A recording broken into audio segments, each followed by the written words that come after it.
Chucky Nashville, and this is Carburation Frustration. That was an attempt at a short, spoofing old, Johnny Knoxville and the gang.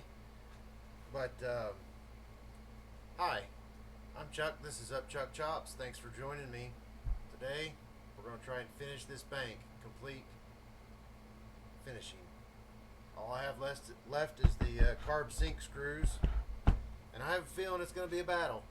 So if you like to watch a guy be frustrated, come check me out. I really had zero intention of filming this, and then I thought, might as well. So this may be, my little bit of spit into the ocean of YouTube. We'll see how mad I get. That's the key. Okay, my first step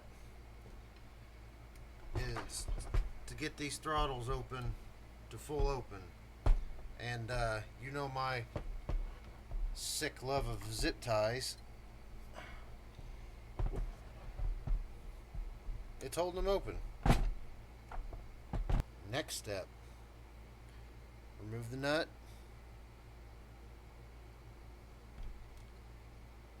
Make sure that small washer is on the bottom. The bigger washer's next, followed by our spring. Okay, I gotta lift the large washer and spring up a little. Slide it into the keeper. I said slide it. There we go.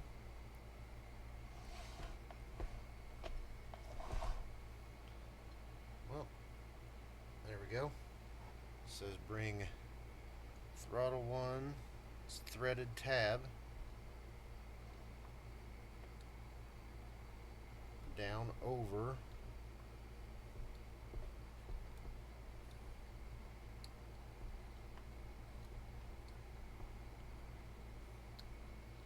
okay. I'm having difficulties. There, you see where we're at? That has to fit in real nice, Clark. And a guy has to, these are, if I remember right, righty loosey, lefty tighty screws. And I have to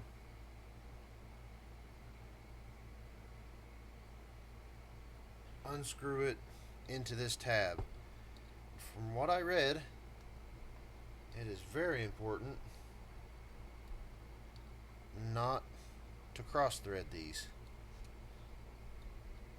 And it does not look like it lines up right. Okay, let your pin drop a little. That might be the ticket.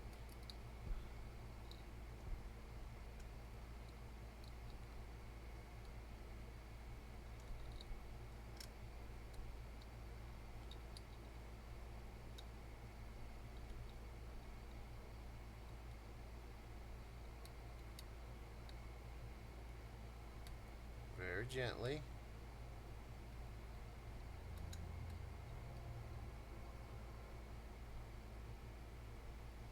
Okay, I'm not really feeling any resistance. Okay, there's that much done. As instructed, I'm supposed to do the same thing on carb 3 and carb 4. Okay, something can't be right because that happened too easily. Got those on. I need to double check that I am correct when I put my washers on top of this bracket. It feels secure, and I think that's the way it goes, but I need to double check. Take 5, sport. You're doing great. This YouTube thing has already paid dividends. There's my teardown video.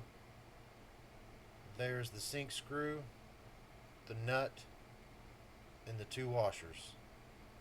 Part of the reason I started doing this was so I could go back and be sure I put it together like I took it apart. This is a win.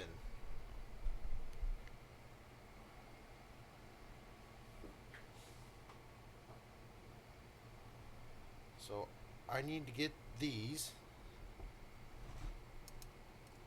sink screws backed in far enough I can get my nut started on each one. That's far enough that I can start the nut. Okay, that bound up, and I stopped and I backed up. Now I gotta play find the nut. I'm gonna lefty tighty out a little more.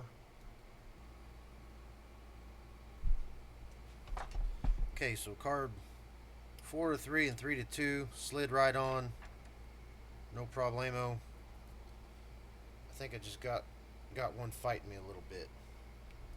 Now when you screw this screw, it is lefty tighty righty loosey. These nuts, however, are righty tighty lefty loosey. Don't ask me why, I'm not sure.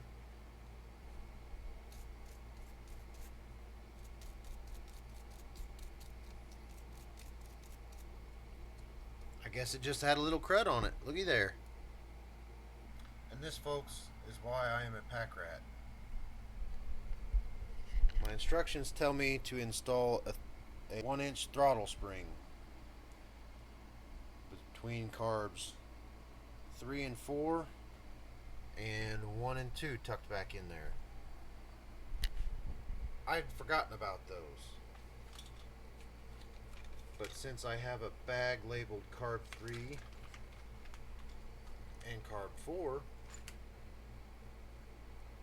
I see a couple of springs that are possibilities. I can fish those out and see which one fits in those spots correctly. I don't know how they'll ever stay there, but they were there and they came out, so that's what we're gonna do. Okay, I went back and looked at my video. This is the spring, but I only have one of them, and I'm gonna go back and look at my footage because I don't think I took one out from between 1 and 2. It occurred to me that I have a spring assortment in my toolbox, and I found a spring that is very similar in size and length, very close. So I'm gonna try and fit those two springs in those two spots. This is where they're talking about the spring going. Now, I did check the finger torqueometer, and they feel pretty similar. So I'm going to put this back in bucket number 4, and we are going to see if we can struggle through this. It fits over the screw. Now I have to compress it to fit over the flat side. I say flat side. Okay. I'm not too good with chopsticks.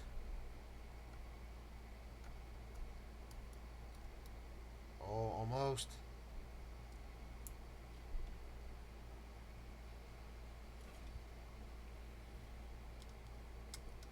Aren't you glad I ain't I'm not a surgeon? Looky there. Look at that. Can you see it? I may be heading to the gas station for a Powerball ticket because things like that don't happen to me. This, on a normal day, would have never worked. So, you know, being the head case I am, that makes me wonder what else is going to go bad. Because I'm due now. I'm due for a bad thing. It's the opposite of gambling. People gamble and lose and say, I'm due for a hot streak. Not this guy. I have something good happen, and I wonder what bad is right around the corner. I'm turning you off. I want to fight it in. Then we'll pick up back at the next step.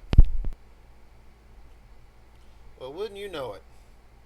I turned the camera away, and that dude fell right in.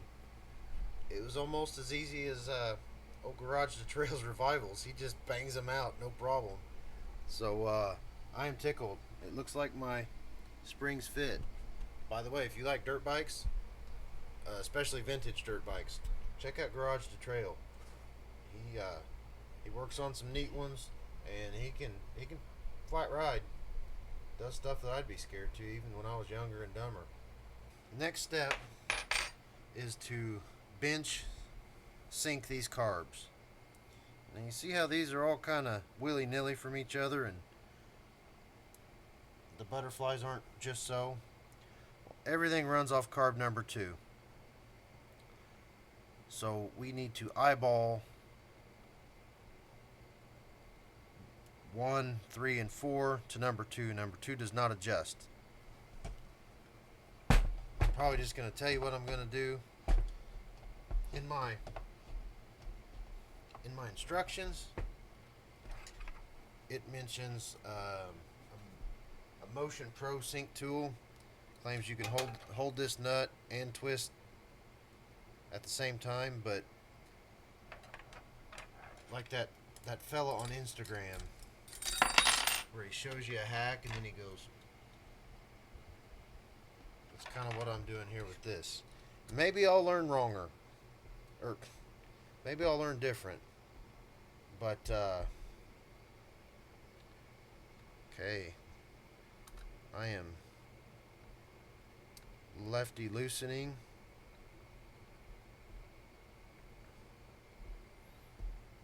And I need to lefty loosen a little more to get that number 1 butterfly. A little more yet. I'm a little surprised. That looks close-ish. But I gotta do that on these 2 carbs too. And then I'll get that done. We'll have a look-see. We'll go from there. Next step here is to cut this puppy loose. Now I'm supposed to back off this idle screw until I see something. I gotta see what that is. Right, due to differing instructions, I'm not binding. Everything looks good. I can see a little hole in the front down there like the instructions tell me to. And now I'm supposed to adjust the idle until I can barely slide this high E string on a guitar underneath that. And now I need to check the rest of them and adjust them with the sync screws up here until they do the same thing. Alright friends, so I've adjusted each one, 1, 3, and 4, to where I can just slide the E string underneath the butterfly. No binding, everything snaps tight. I had to adjust the idle speed screw, so the number 2 carburetor is just covering. There's a tiny little hole way deep in there, and I just had to cover it up. Okay, so my instructions say I need to adjust this choke assembly so it cracks the throttle back up in there. If you can see my finger, to where it cracks the throttle when you're full choke. That's not mechanically going to happen. There's too much space between this little idler arm. It's just not going to work. And I'm not going to tear something up if the only thing it keeps me from doing is having to blip the throttle a little bit when it's cold. I have to put a little T assembly on. It goes right there. So I'm going to stick that on.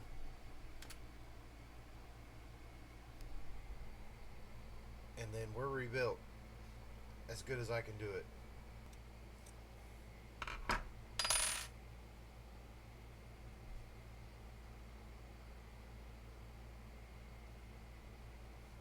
It says you're supposed to roll this as far forward as it'll go to aid in the ease of That'll never work. There it goes. Helps if you don't have it backwards. Far forward to aid in the ease of fuel line install. Drop that in.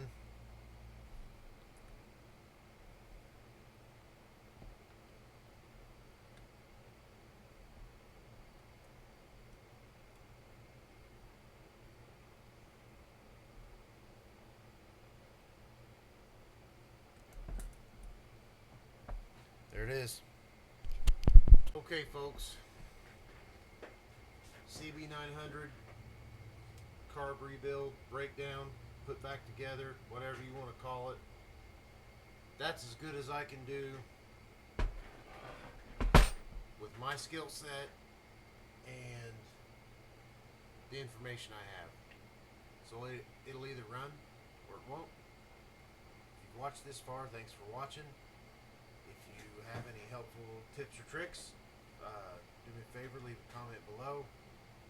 Leave me a like if you like this stuff. And I'll catch you on the next one. Hopefully it's a successful test fire, but you never know. Keep wrenching, folks.